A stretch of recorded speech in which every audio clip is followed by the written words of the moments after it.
she already cast a vote. കിട്ടിയിട്ടുണ്ട്.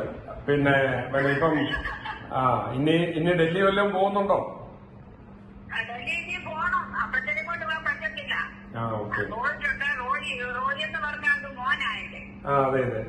പിന്നെ she wants to come to Delhi once more. അമ്മ Priyankaji madam പറയുന്നത് അമ്മ ഒരിക്കൽ കൂടെ ഡൽഹി വന്ന് അന്നേരം കാണാമെന്നാ പറയുന്നത്.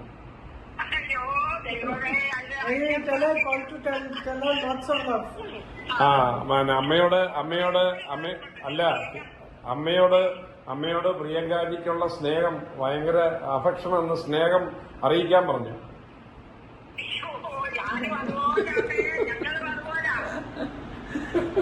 നമസ്തേ, താങ്ക് യു. അപ്പൊ അമ്മയോട്